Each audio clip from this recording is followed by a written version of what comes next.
오전 예배를 하나님께 드리겠습니다.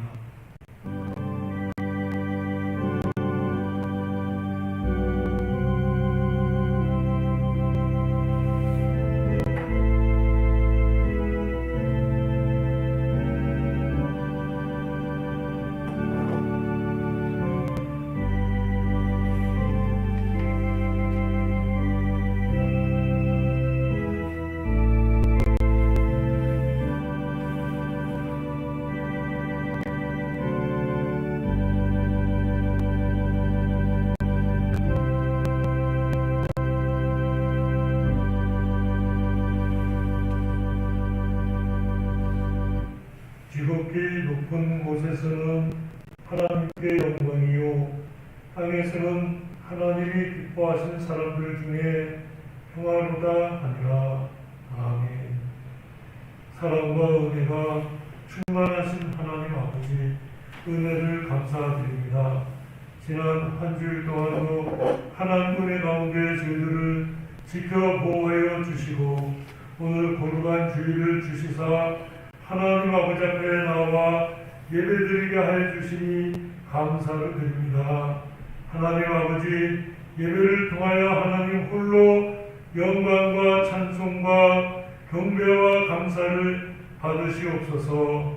예배 가운데 함께하여 주사 저희들에게 은혜와 공유를 베풀어 주시고 말씀의 은혜를 주시사 그 말씀을 순종하며 주님과 함께 동행하는 성령 충만한 삶을 이루도록 은총을 하여 주시옵소서. 예배 시종을 하나님 홀로 통치하시고 인도하여 주시옵소서. 예수 그리스도의 이름으로 기도드리옵나이다. 아멘. 찬송가 115장을 찬송하시겠습니다.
찬송하리로다. 주 이스라엘의 하나님이여 그 백성을 돌보사 속량하시며 우리를 위하여 구원의 불을 그 종 다윗의 집에 일으키셨으니 이것은 주께서 예로부터 거룩한 선자의 입으로 말씀하신 바와 같이 우리 원수에게서와 우리를 미워하는 모든 자의 손에서 구원하시는 일이라.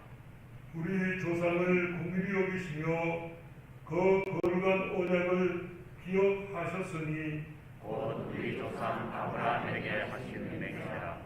우리가 원수의 손에서 건지심을 받고 종신토록 주의 앞에서 성결과 의로 두려움이 없이 쓰게 하리라 하셨도다. 이는 우리 하나님의 긍휼로 인함이라. 이로써 돋는 해가 위로부터 우리에게 임하여 어둠과 죽음의 그늘에 앉은 자에게 주시고 우리 발을 평강의 길로 인도하시리라.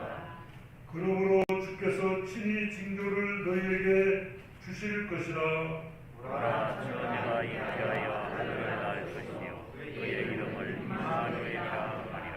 아멘. 같이 서로 신경으로 지난 고백을 하시겠습니다.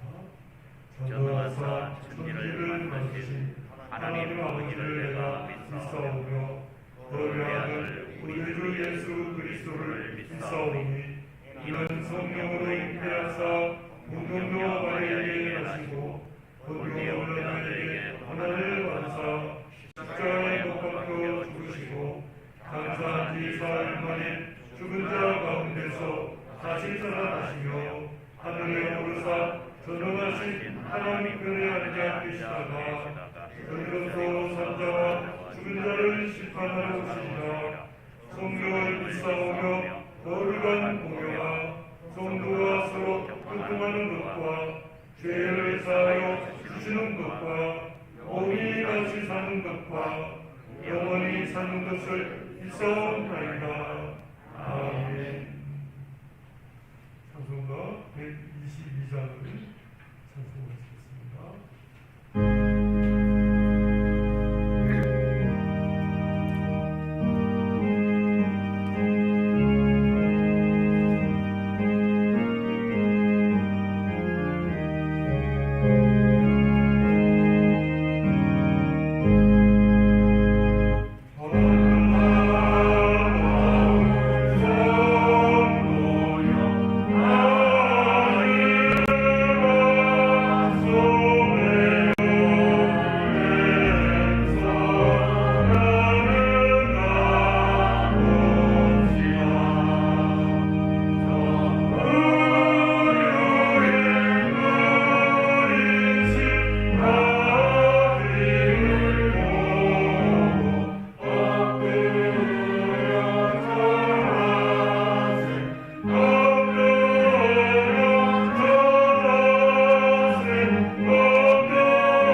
한 아기가 우리에게서 낳고 한 아들을 우리에게 주신 바 되었는데 그의 어깨에는 정사를 메었고 그의 이름은 기묘자라 모사라 전능하신 하나님이라 영원하신 아버지라 평강의 왕이라 할 것입니다. 전지전능하시고 이 세상의 창조주이시며 지금도 살아계셔서 섭리로 다스리시는 하나님 아버지, 그 거룩하신 이름 위에 찬송과 영광을 돌립니다. 본래 우리의 첫 조상이 범죄한 결과로 죽을 수밖에 없는 존재가 된 우리를 불쌍히 여겨 주님께서 그 독생자 예수 그리스도를 내어주시기로 작정하시고 이 땅에 보내주심을 감사드리옵나이다. 닷새 후에 본래 하나님과 동등한 권세를 가지시고 저 높은 보좌 위에 앉아 계시던 우리 주 예수 그리스도께서 우리를 구원하시기 위하여 인간의 몸으로 이 낮은 땅 위에서 태어나 주심을 우리 모두 기념하며 감사드리는 날이 돌아옵니다. 세상 사람들도 크리스마스라고 하여 국가 공휴일로 지키지만 우리 믿는 사람들에게는 그저 노는 날이 아닌 주님이 이 땅 위에 인간의 몸으로 오실 뜻을 각별히 새기는 날이 되게 하여 주시옵소서. 하나님 아버지, 이 백성과 교회와 국가를 위해서 기도합니다. 지금 세상은 잘못된 문화에 예속되어 멸망의 길로 가고 있고 코로나 바이러스로 인하여 기피할 대로 기피해가고 있습니다. 지금이야말로 우리 믿는 자들과 교회가 민들과 국가를 올바른 길로 안내하며 국난을 극복하기 위해 기도할 때입니다. 이 교회가 동성애와 차별금지법이라는 미명하에 젊은이들과 학생을 유혹하는 저 악한 무리들로부터 구해내게 하여 주시옵소서. 또한 교회가 정부나 불신자들로부터 코로나 바이러스를 전파하는 집단이라는 지적에서 벗어날 수 있도록 가격 지킴을 잘 지키며 성도들이 신앙생활할 수 있도록 복음을 보이게 하여 주시옵소서. 간절히 한국교회를 위해서 기도합니다. 하나님 아버지, 이곳에 한라산 교회를 세우도록 허락하시고 장독형 목사님을 보내주시고 또 죽은 자들을 세워주시며 성도들을 모아서 주님의 몸된 교회로 성장시켜 주시니 감사합니다. 우리 모두는 말씀으로 혼회가 되어 주님께서 명령하신 땅 끝까지 들어 복음을 전하는 사명을 다하게 하여 주시옵소서. 우리의 자녀들에게 말씀을 가르친 일에 게으르지 않게 하여 주시옵소서. 또 우리의 이웃들과 말씀이 미치지 아니한 곳에 말씀을 전하는 전도와 선교의 사역에 전력을 다하는 교회가 되게 하여 주시옵소서.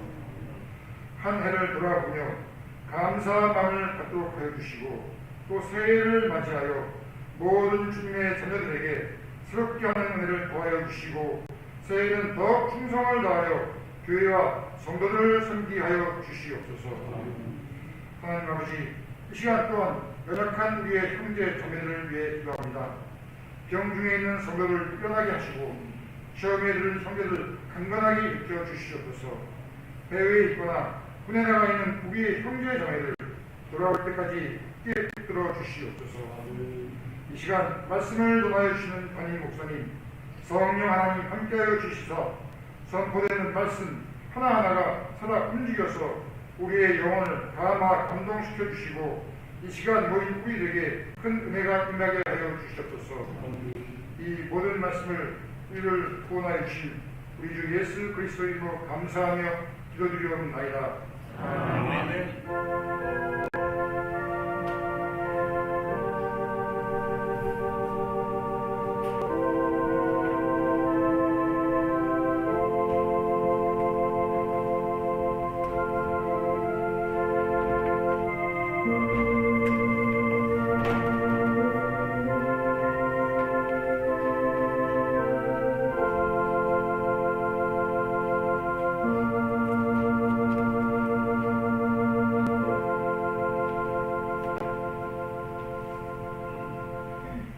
성경 말씀은 마태복음 1장 1절 말씀을 한절 보시겠습니다.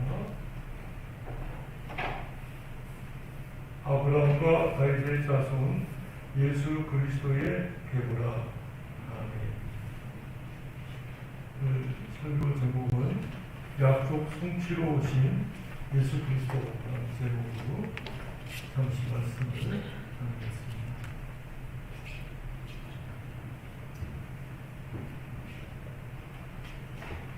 말라기 구약 성경의 마지막 책이 말라기인데 우리 성경은 이제 이렇게 한 장 넘기면 마태복음이다.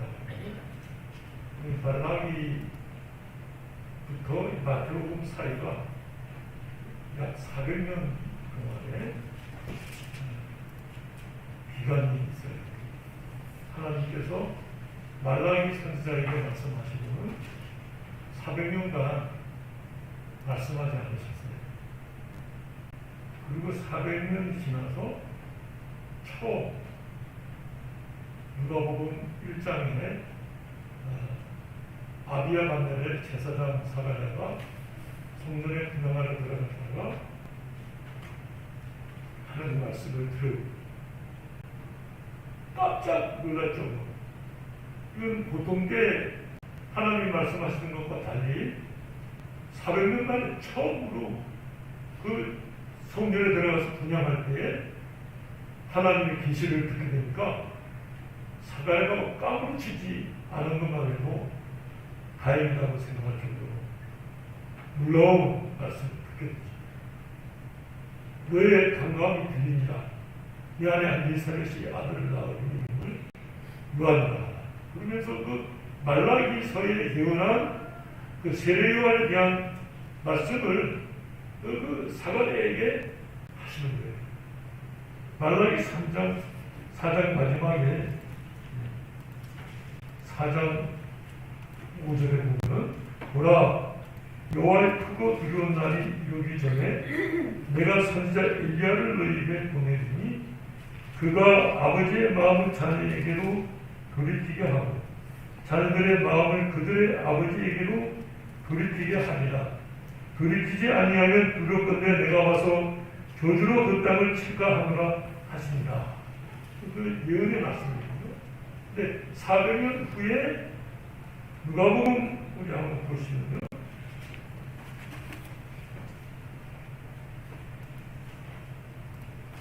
누가복음 1장 15절 말씀이에요. 이는 그가 주 앞에 큰 자가 되며 포도주나 독한 술을 마시지 아니하며 모태로부터 성령의 충만함을 받아 이스라엘 자손을 주 곧 그들의 하나님께로 많이 돌아오게 하겠습니다. 그가 또 엘리야의 신명과 능력으로 주 앞에 먼저 와서 아버지의 마음을 자식에게 거스르는 자를 의인의 설기에 돌아오게 하고 주를 위하여 세운 백성을 준비하리라. 말라기에 약속했던 그 약속을 400년이 지난 뒤에 사가랴가 주의 성전을 분향할 때에 그 말씀의 성취를 듣고 목격하게 된 사건이에요. 여기 이제 사가랴가 우리가 아내가 이미 늙어서 자식을 낳을 수 없습니다. 이렇게 하나님 말씀을 믿지 않고 육신의 연약함을 나타낼 때 하나님께서 요한이 태어나기까지 덩어리로 징계하신 사건이 누가복음에 나와요. 그러면 바로 이어서 6달 후에 마리아에게 임하여서 내가 하나님 앞에 은혜를 입었다. 내가 잉태하여 아들을 낳을 것이다. 그 이름을 예수다. 이렇게 계시하시는 내용이 1장에 누가복음 1장에 나와요. 그 사가랴가 봤던 들었던 계시와 이 마리아가 받았던 계시설 속에 하나님의 약속 성취라는 놀라운 그 은혜의 말씀이 포함되어 있습니다. 그래서 여기 1장 30절에 보면 천사가 이르되 마리아여 무서워하지 마라. 내가 하나님께 은혜를 입었느니라. 보라, 내가 잉태하여 아들을 낳으리니 그 이름을 예수라 하라. 그가 큰 자가 되고 지극히 높으신 이의 아들이라 일컬어질 것이니 주 하나님께서 그 조상 다윗의 왕위를 그에게 주시리니 영원히 야곱의 집을 왕으로 다스릴 것이며 그 나라가 무궁하리라. 마리아가 천사에게 말하되 나는 남자를 알지 못하니 어찌 이 일이 있으리까. 천사가 대답하여 이르되 성령이 내게 임하시고 지극히 높으신 이의 능력이 너를 덮으시리니 이름으로 나실 바 거룩한 이는 하나님의 아들이라 일컬어지리라. 이럴 때 이 마리아가 1장 38절에 마리아가 이르되 주의 여종이오니 말씀대로 내게 이루어지리라 하며 천사가 떠나가니라. 그 말씀대로라는 말씀이 구약 성취로 오신 예수 그리스도 말했을 것입니다. 천사가 계시한 그 계시의 말씀에 근거해서 순종했다. 마태복음 1장을 보면 1장 18절 말씀에 예수 그리스도의 나심은 이러하니라. 그의 어머니 마리아가 요셉과 약혼하고 동거하기 전에 성령으로 잉태된 것이 나타났더니 그의 남편 요셉은 의로운 사람이라 그를 드러내지 아니하고 가만히 끊고자 하여 이를 생각할 때 주의 사자가 현몽하여 이르되 다윗의 자손 요셉아 내 아내 마리아 데려오기를 무서워하지 말라. 그에게 잉태된 자는 성령으로 된 것이라. 아들을 낳으리니 그 이름을 예수라 하라. 이는 그가 자기 백성을 그들의 죄에서 구원할 자이심이라 하니라. 이 모든 일이 된 것은 주께서 선자로 하신 말씀을 이루려 하심이니 이르시되 보라 처녀가 잉태하여 아들을 낳을 것이요 그의 이름은 임마누엘이라 하리라 하셨으니 이를 번역한 적 하나님이 우리와 함께 계시다 합니다. 요셉이 잠에서 깨어 일어나 주의 사자의 분대로 행하여 그의 아내를 데려왔으나 아들을 낳기까지 동침하지 아니하더니 나음의 이름을 예수라 하니라. 요셉도 그 아내 마리아가 잉태되었다는 말이 아주 충격적이죠. 그런 예를 본 적도 없고 뭔가 다른 남자와의 관계가 있지 않나 이런 이제 추측만 있을 뿐이에요. 어떻게 하면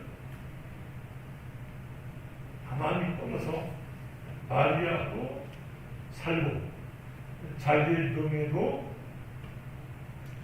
잃어버리지 않는 방법이 있을까 하고 그 일을 생각할 때 성령께서 현몽에서 요셉에게 그 마리아의 잉태가 성령으로 말미암았으며 하나님의 약속 성취로 이루어진 것을 말할 때 요셉이 순종했다.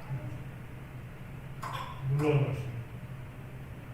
마지막에 일어난 그 약속의 말씀이 400년 후에 사가랴에게 엘리사벳에게 마리아에게 요셉에게 이렇게 계시로 나타나시고 그들이 하나님 앞에 순종해서 귀한 예수 그리스도의 숨긴 역사를 성경 기호가 우리가 성탄절마다 읽으면서 기념하고 은혜를 받게 됩니다. 이 마태복음이나 누가복음의 역사적 배경은 사독 제사장 사독 계열의 제사장들, 레위 계열의 랍비, 사두개인, 이제 정치적인 그 로마의 통치 아래 있으면서 사두개인들은 이 사독 계열의 제사장들인데 친로마 정책을 폈어요. 그래서 종교적 권위를 가지고 로마의 정권 아래서 협력하면서 제사직을 유지할 뿐만 아니라 권한을 행사했다. 이렇게 볼 수 있겠어요. 바리새인들은 유대이즘 가지고서 민족주의적인 성향을 띠면서 이 사두개 파들과 이제 대립되겠죠. 한쪽은 친로마 쪽이고 한쪽은 친유다 쪽이니까 정치적인 입장이 달라서 싸우는 종교 지도자들이지만 또 한편으로는 입장이 다른 상태라고 할 수 있겠습니다. 한편으로는 또 셀로파라고 하는 사람들은 혁명당원들인데 가슴에 칼을 품고 다니면서 신로마적인 사람들을 암살했다고 해요. 그 당시. 또 한편으로는 에세레파라고 해서 멸칭당원들인데 이 사람들은 속세를 떠나서 콩나무로 들어가서 공부를 들어가서 금욕적 삶을 살았다고 해요. 네 가지의 대표적인 종교적이면서 정치적인 파들이 아주 강력하게 형성되어 있었다. 이렇게 말할 수 있겠습니다. 그 민생들의 삶은 예수님이 만났던 사람들인데 너무 어려운 사람들, 가난하고 먹을 것이 없는 사람, 병들고 돌봄을 받지 못한 사람. 그 대중들의 삶은 아주 빈약하고 열악했다.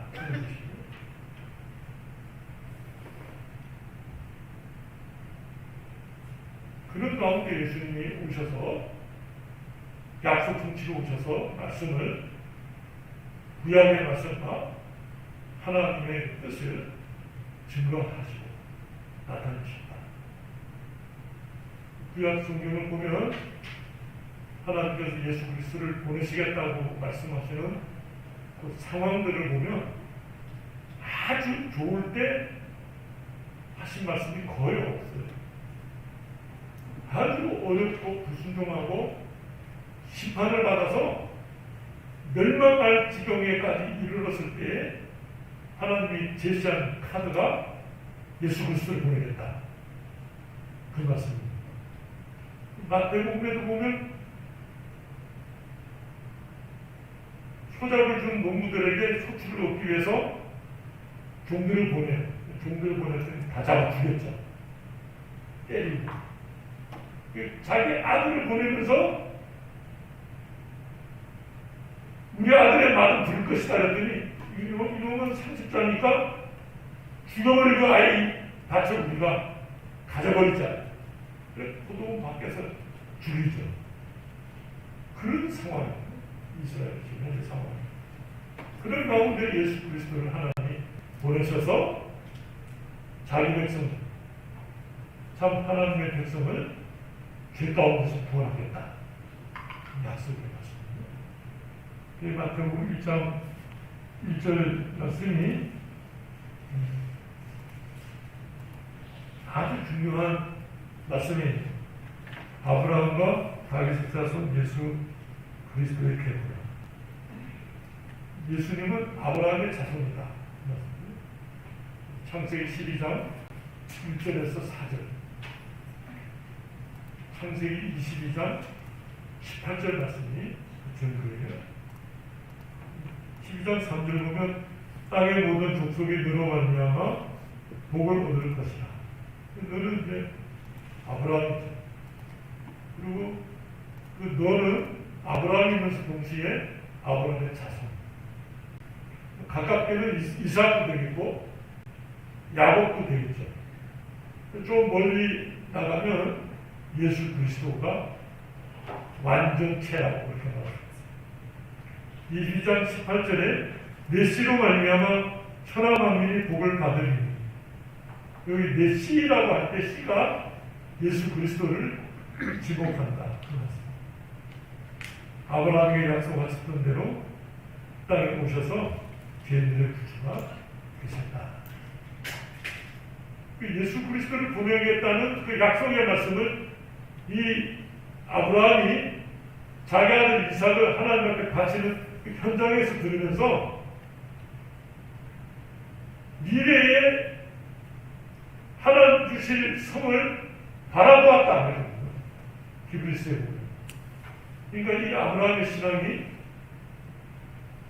아들에 집중된 삶, 또는 400년 후에 줄 가나안 땅, 그 눈앞에 보이는 그런 것이 아니라 하나님이 주실 메시아, 구원자, 하나님이 있는 하나님의 도성을 바라보는 신앙입니다. 성숙된 신앙입니다. 완전한 신앙으로 나아가게 됐다. 이렇게 말할 수 있겠습니다. 다윗이 법궤를 다윗성에 모시고서는 성전을 짓고 싶어하는 열망이 있었습니다. 그래서 나단 선지자에게 성전을 짓고 싶다. 나단이 얼마나 기뻤겠어요. 하나님 앞에 나가서 다윗의 소원을 말하니까 그는 성전을 지을 수 없다. 그 아들을 세워서 성전을 짓겠다. 솔로몬을 세워서 성전을 짓다. 다윗은 열방과 싸우면서 피를 많이 흘렸기 때문에 성전의 의미가 범죄한 사람이 와서 하나님의 은혜를 입어서 화목하게 되는 그런 현장인데, 피를 많이 흘린 자가 성전을 건축한다는 것은 성전의 의미와 맞지 않다 하는 뜻이거든요. 그래서 예언하는 것이 바로 사무엘하 7장 말씀입니다. 한번 찾아보겠습니다. 사무엘하 7장 13절 말씀. 473페이지.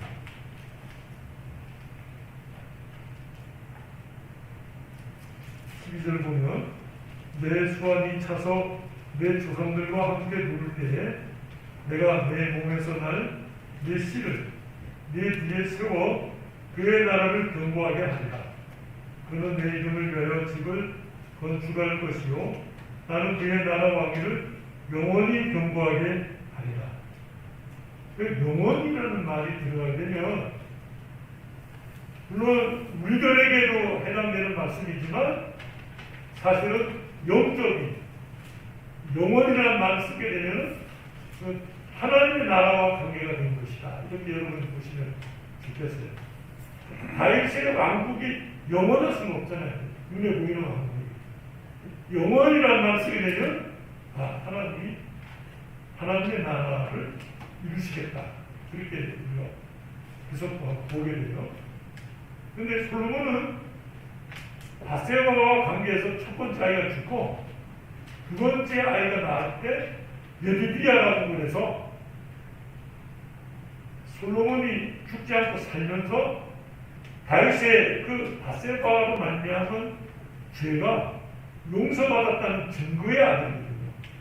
그렇기 때문에 솔로몬이 성전을 세운다는 것은 죄를 용서받은 자가 하나님이 용서했다는 증거의 아들을 준 자가 성전을 세우는 것이니까 성전의 의미와 합한단 말이에요. 그러면서 솔로몬을 가깝게는 지목하지만 장차 오실 예수 그리스도께서 이루실 구원의 역사가 성전 건축과 같다 이 말이에요. 범죄한 자기 백성들이 예수 그리스도로 말미암아 하나님과 화목하게 되고 하나님을 만나는 은혜가 있게 된다는 것을 계시하신 것입니다. 다윗이 이 약속의 말씀을 가지고 다시 하나님 앞에 나가서 하나님이 종에게 주신 말씀을 주의 은혜를 이루어주시기를 원합니다 하고 기도하죠. 그래서 이 아브라함과 다윗의 자손 예수 그리스도의 계보라 그 말씀은 하나님이 아브라함에게 약속하셨던 그 약속대로 또 다윗에게 약속하셨던 그 약속대로 예수 그리스도께서 오셔서 이루셨다. 참 놀라운 말씀입니다. 아브라함은 예수님 오시기 거의 2000년 전 사람. 다윗은 예수님 오시기 900년 전 사람입니다. 또 말라기는 예수님 오시기 400년 전 사람. 이사야는 예수님 오시기 700년에서 800년 사이의 사람. 그 시대마다 하나님께서 약속하셨어요. 내가 예수 그리스도를 보내겠다. 그로 말미암아 하나님 백성을 구원하겠다. 이 말씀입니다. 이렇게 마태복음에 오셔서 예수 그리스도를 주시고 그로 말미암아 자기 백성을 구원하겠다. 예수님이 30세가 되셔서 공생애를 시작하시면서 천국 복음을 증거하죠. 그리고 듣는 자들이 회개하며 하나님 앞에 나오는 자들이 너무너무 어렵죠. 병자들, 가난한 자들, 어려운 사람,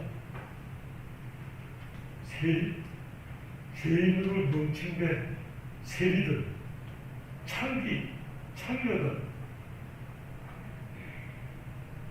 이스라엘 역사로 볼 때, 이스라엘의 순으로 볼 때 사람으로 치지 않았던 사람들, 사람으로 인정해 주지 않았던 사람들이 예수님께로 모였죠.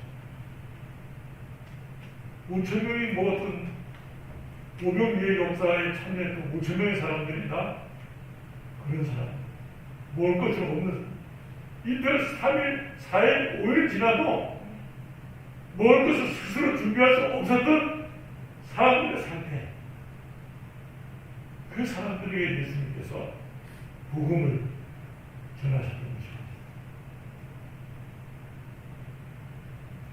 우리도 그 중에 예수를 믿지 않는 사람들이 있었고 예수를 믿었던 사람들이 있었다. 이렇게 요한복음에 설명하고 있습니다.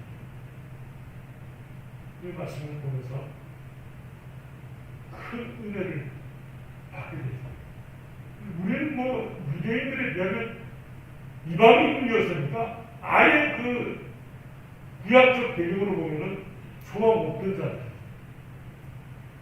사도행전 이후에 복음이 이방으로 전파돼서 그렇게 하나님을 믿는 백성으로서의 삶을 살게 되고 주님 앞에 하나님 앞에 예수 그리스도 이름으로 나와서 예배드릴 수 있게 된 것은 굉장히 축복 중에 축복이라고 합니다. 영생을 얻을 뿐만 아니라 성령을 우리 심령에 오시고서 주님과 함께 동행하는 삶을 살게 된다. 굉장한 은혜로 축복입니다. 예수님께서 이 땅에 동행을 받아서 육신을 이루실 성자 이루어서 육체의 몸을 가지고 나섰는데 지난주에 설교에서 말씀하셨던 것처럼 예수님이 신성이 주체요 인성이 부차적인 그래서 예수 그리스도께서 행하신 그 능력들이 하나님의 역사로 그가 그 행위를 볼 때 하나님이시구나 그렇게 깨닫도록 하신 역사다. 그리고 목사 안수기도에서 그가 병 나았다. 그 병을 나은 것을 우리는 어떻게 해석하냐면 기도 응답으로 해석해요. 근데 그 나은 것을 만약에 내가 낫게 하면 내가 하나님이다. 그런 사람들 있잖아요. 우리가 그 사람들을 이단이라고 말하는데 예수 그리스도의 자리에 자기가 서는 거예요. 그것은 올바른 신앙 태도가 아니죠. 그러면 기도에서 낫게 해준 그 사람은 자기 종을 부리듯이 부려먹죠. 재산을 가치하고 인격적인 종속을 요구하는 악한 일들이죠. 하나님의 사랑이 아닙니다. 하나님께서 고쳐주셔서 하나님께 영광을 돌려야 되는데 그 영광을 고쳐준 자가 가르치 그것이 도둑놈이죠. 옳지 않은 게. 어떤 때 어떤 성도가 목사님 어떤 놈의 저를 위해서 기도해 주고 싶다고 하시는데 제가 우리 목사님께 한번 물어보고 기도를 받겠다고 했어요. 어떨까요, 목사님? 들어보니까 기도해 주겠다는 사람이 아주 유명한 이단의 아주 교주인데 그 지금 기도해 주겠다고 말한 사람이 자기가 시리스타로 있을 때 부관했던 사람, 그 부관했던 사람이 그 교회 장로인데 그 장로가 자기 지금 교주 데리고 와서 기도해 주겠다. 그 세계에서는 그런 영광이 없다는 거예요. 그래서 저는 뭐 그들의 그 영광, 세상적인 영광에 비하면 어떤 한 교회의 부목사로서 그냥 작죠. 그들이 볼 때는 초주지도 않은 사람. 그리고 스리스타 예편하신 분이 우리 목사님한테 한번 물어보겠다. 그래서 안 된다고 했어요. 그 사람으로 인해서 고침을 받아도 그 고침 받은 것이 당신에게 유익하지 않다. 목사님 제가 순종하겠습니다. 그리고 부관에게 나 기도받지 않겠어. 근데 뭐 부관이 막 그 집 앞에 와서 지키면서 이렇게 좋은 기회를 놓친다고 엄청 괴롭혔어요. 아무로 알타가 따님이 얼마나 더 소천하셨어요. 그 소천한 자녀를 만나신 뒤에 그 어머니가 부인 되신 분이 그렇게 한번 받아봤으면 좋았을 거야. 이렇게 만날 때마다 자꾸 그 말씀을 하시는 거예요. 그러나 하나님이 그 누구보다 능력이 없으시겠어요. 우리가 기도했는데 안 나온 건 어떤 사람이 기도한들 낫지 않죠. 하나님의 역사가 멀리 없잖아요. 저희 아버님께서 소천하실 때 의사가 수술을 하면 좀 삽니다. 우리가 의사에 물어봤어요. 얼마나 삽니까? 한 6개월 더 삽니다. 호수 꽂고 비몽사몽간에 식물인간으로 삽니다. 아버님도 설명드려요. 아버님 저희가 의사와 어머니 이렇게 말씀하십니다. 수술 안 하겠다. 그리고 얼마 계시다가 수술하셨어요. 그리고 어머님이 그때 수술 좀 했으면 좋았을 것 그러세요. 이제 어머니 훌륭한 의사를 만나고 의사가 6개월 삽니다. 아니 1년도 삽니다 해도 하나님이 오시라고 하면 가시는 것이지. 우리 거기 너무 미련을 두지 마십시오. 그건 올바른 신앙의 태도가 아닙니다. 처음에는 막 속속해 하셨어요. 아들 그딴 소리 한다. 시간이 지나시더니 네 말이 옳다. 하나님이 뭐라고 하면 가야지. 뭐 누가 거기에 어떤 개입을 한다고 생명을 연장할 수 있겠어요? 그렇지 않죠. 예수 그리스도로 말미암아서 구원을 주시는 이 은혜가 얼마나 귀한 하나님의 백성으로서 성령의 역사로 말미암아 거듭날 뿐만 아니라 우리 속에 내주에 계셔서 진리 가운데로 살아갈 수 있는 하나님의 백성이 된 겁니다. 놀라우셔도 하나님이 약속하시고 그 약속을 그대로 이루어주셔서 믿게 됩니다. 예수님의 부활도 예수님이 여러 가지로 설명하지 않았어요. 성경 말씀으로서 제자들에게 증거했어요. 그럴 때 제자들이 믿었거든요.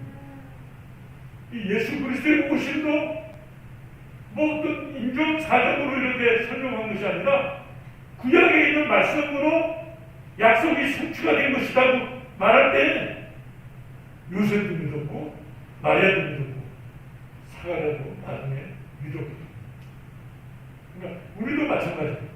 하나님 말씀을 보고서 믿는 것이, 깨닫는 것이, 그 말씀 앞에 순종하는 것이, 귀한 것이 말씀대로 믿었다는 것이. 이 요셉이 깊이 생각하면서 가만히 끊고자 한 것도 굉장히 신사적이지만 그가 하나님 말씀 들을 때 그 말씀에 순종해서 자기 자신의 인간성도 이겼고 말씀을 이기는 신앙을 가졌다. 복이죠. 우리가 하나님 말씀을 읽으면서 그 말씀이 그대로가 하나님 이루셨습니다. 베드로가 예수님이 십자가에 죽으시기 전에 대제사장들이 권세들 가지고 예수님 잡으러 왔을 때 베드로가 칼을 빼서 치죠. 근데 예수님께서 하신 말씀이 내가 12명 내는 하늘의 분열을 동원할 수 없겠느냐. 만약 그렇게 한다면 하나님이 이렇게 되리라고 약속한 그 말씀이 어찌 이루어지겠느냐. 그러면서 예수님도 그 말씀대로 되어지도록 순종했거든요. 그것이 옳은 태도죠. 그 순간에 어떤 위기를 모면하기 위해서 하나님 말씀을 버리고 어떤 사리사욕을 쫓는다면 진리가 아니죠. 그렇게도 말씀이 귀하고 반드시 성취된다. 그 근거가 귀하다. 우리도 말씀대로 읽고 그 말씀대로 믿는 것이죠. 말씀이 아닌 것은 참 은혜스럽고 마음에 가보면 그래도 아니다 할 때는 버리는 것입니다. 그것은 말씀에 합당한 것이 아니기 때문에 버리는 거죠. 나중에 깨닫게 돼요. 아, 이거 옳지 않았구나. 고고학을 연구하는 유명한 학자들이 3년에 걸쳐서 고고학을 연구해가지고 성경에 있는 기록들이 맞다! 그래가지고 합동신학교에 와서 2주 동안 특강을 해주셨어요. 그 귀한 일이죠. 저희들이 그 고고학적 발견과 성과를 가지고서 성경을 증명해 나가니까 귀가 들어오더라고요. 전교생이 참여했어요. 근데 그분이 강의를 끝나고 가고 난 뒤에 구야박 교수였던 김성수 교수님이 그러시는 거예요. 여러분, 성경이 저분들의 고고학적 결과로서 증명되었다고 해서 믿는다면 나중에 그 고고학적 발견들이 틀렸다 이렇게 나올 때는 성경까지 부정이 됩니다. 여러분, 그 고고학적 발견의 원리들을 참고는 하셔도 성경을 증거한다고 생각하지는 마십시오. 얼마나 충격적인지 몰라서. 그러니까 그렇게 귀에 쏙쏙쏙쏙 들으면서 성경이 막 재밌는데 그분이 딱 한 말씀으로 청소를 싹 해버리는 거예요. 세상에 어떤 원리가 성경을 틀렸다고 말할지라도 성경을 틀리지 않는다. 그들의 어떤 논리나 원리가 성경을 성경답게 해줄 수 있는 권위는 없다. 그건 참 귀하잖아요. 우리는 그런 연구나 원리를 보면 마음이 동하지. 이렇게 맞춰보니까 딱 맞네. 야, 그 성경 말씀 귀하고 이 원리들이 귀하구나. 천만의 말씀. 그렇지 않다면 이 하나님의 말씀은 하나님의 말씀으로 그 자체로 권위가 있다. 어떤 증거가 있기 때문에 말씀에 권위가 있다. 아니, 그게 아니고 증거들은 보조적인 부수적인 자료들이고 성경 자체가 권위가 있는 것입니다. 그 말씀을 믿는다. 박영 목사님께서 그 아들 박성원 박사가 성경을 연구할 때 성경이 틀림없다는 원리를 가지고서 성경을 연구해야 한다. 이렇게 말씀했단 말이에요. 올바른 사실 건강한 성경 연구를 가지고서 지식을 얻을 때 그 지식이 참되다.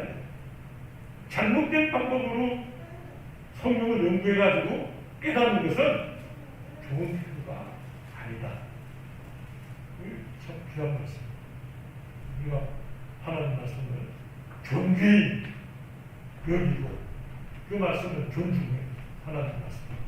그 말씀은 하나님을 깨닫고 은혜를 가지고 기도하는. 하나님이 깨닫게 해주실 때는 견고한 말씀. 말씀을 주시죠. 다 같이 한번 따라해 봅시다. 약속 성취로 오신 예수 그리스도. 아멘. 다 같이 기도하시겠습니다.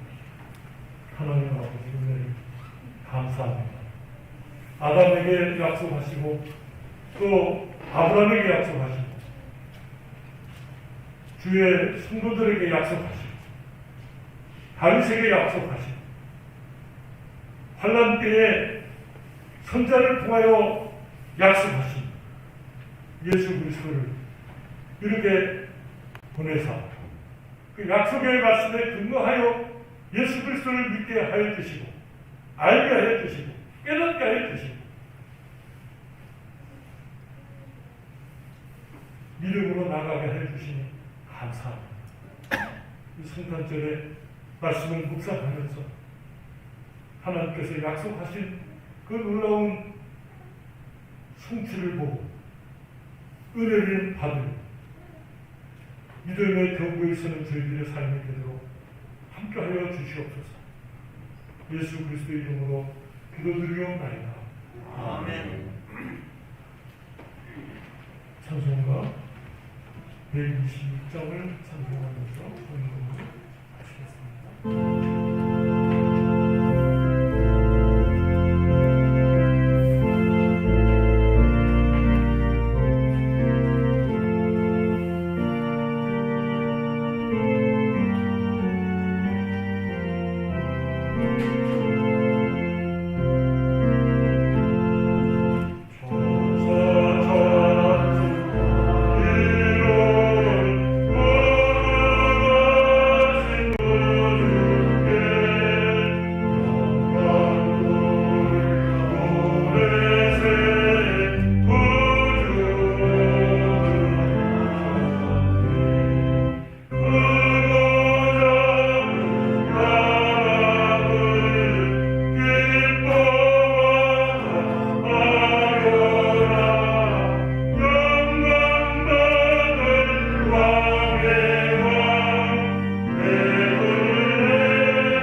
주님께 예물로 드립니다. 주님께서 예물을 기쁘게 받아 주시옵소서. 우리의 가정과 일터에 복을 나려 주시옵소서. 그리하여 그 모든 산물로 하나님을 영화롭게 하고 하나님께서 말씀하신 대로 순종하며 이 땅에서 하나님의 백성으로서의 건강한 삶을 이루게 하여 주시옵소서. 우리 연약함을 인하여 기도할 때에 주께서 위로하여 주시고 치료하여 주시고 믿음을 주시사 더욱더 주님의 은혜 가운데 서게 하여 주시옵소서.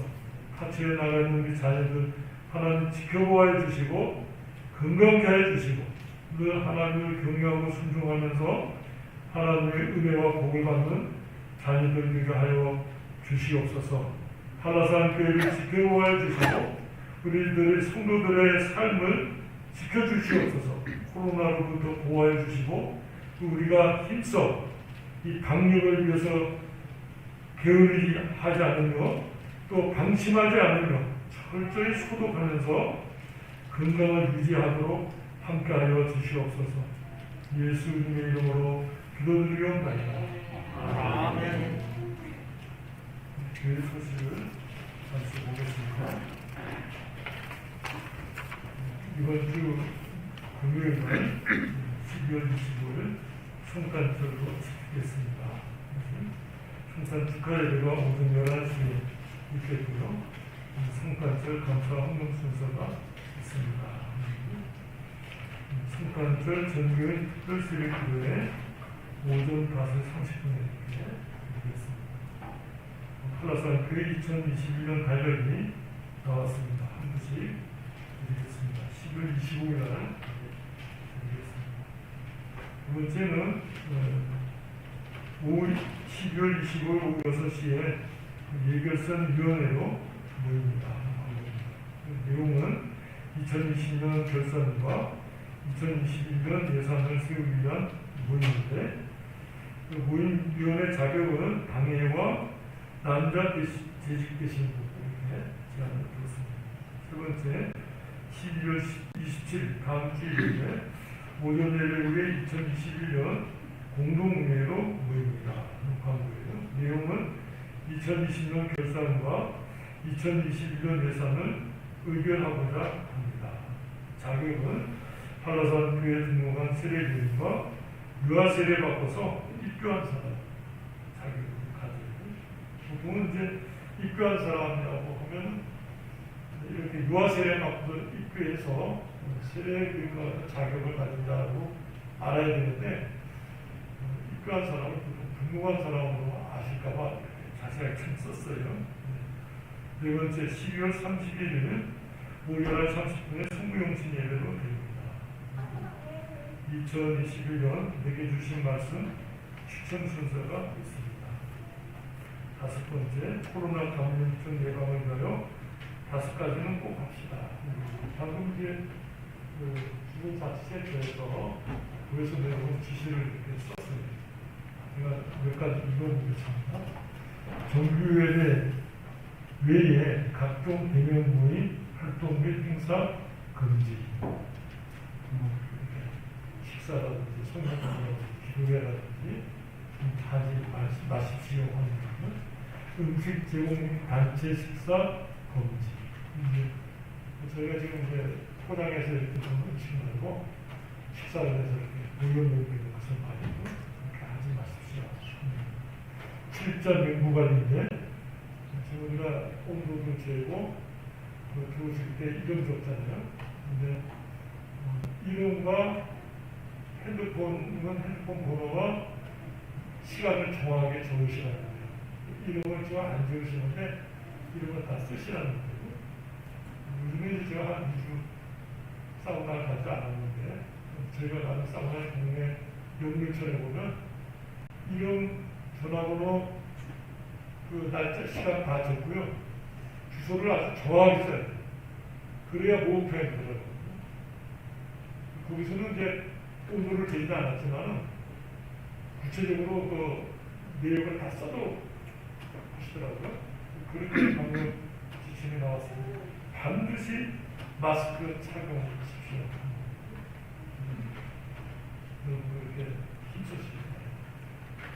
소도 씻으실 때 비누로 20초는 씻어야 돼요. 제가 목에 거는 강행마사 그 한 절을 부르니까 한 20초. 1절 자동하면서 손을 이렇게 깨끗이 20초를 씻으면 완전하게 세균으로부터 깨끗하게 돼요. 15초 씻으면 부분으로 남더라고요. 신문에 나서 이렇게 나오는 걸 자세히 보니까 20초에서 30초 씻으면 더 깨끗이 자주 씻으시게 됩니다. 그리고 코로나 때문에 일반 감기나 기관지염으로 고생하는 사람들이 많이 없어져가지고 동네 병원들이 아주 경제적으로 어렵대요. 많이 사람들이 의식이 손 깨끗이 씻으니까 잦은 병이 없어지잖아요. 동네 병원들이 요즘에 환자가 없어서 병명이 어려울 정도가 됐다고. 그러니까 그만큼 소독이 된다는 것이거든요. 그래서 마스크는 꼭 쓰고 손 씻는 것에 게을리하지 않았으면 좋겠다는 마음으로. 그리고 여기 송도 가운데 20%만 참석하라 이런 글이 나오는데 그건 뭐 병원 좀 아시나. 그럼 우리가 그렇게 앉으신 자리를 잘 앉으시면 것 같습니다. 이거는 괜찮겠지 이렇게 하지 않으시고 목사님들도 평일날 모임을 다 취소했어요. 연달연시 뭐 다 취소하고 모이지 않습니다. 만나지 않고. 그러니까 특별한 시간들은 지금 현재 이게 이때 넘겨야 되거든요. 확 줄여야 되는데 창궐하던 시기이기 때문에 저희가 경계해야 될 필요가 있다고 생각합니다. 특별히 방법은 찬송가 615장을 찬송하겠습니다.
하나님 아버지의 무한하신 사랑하심과 성령님의 감화 감동하시며 교통하시며 인도하시며 충만케 하시는 역사가 오늘 하나님 앞에 예배드린 하나님의 거룩한 백성들과 이 한라산 교회에 영원토록 함께 있을지어다. 아멘.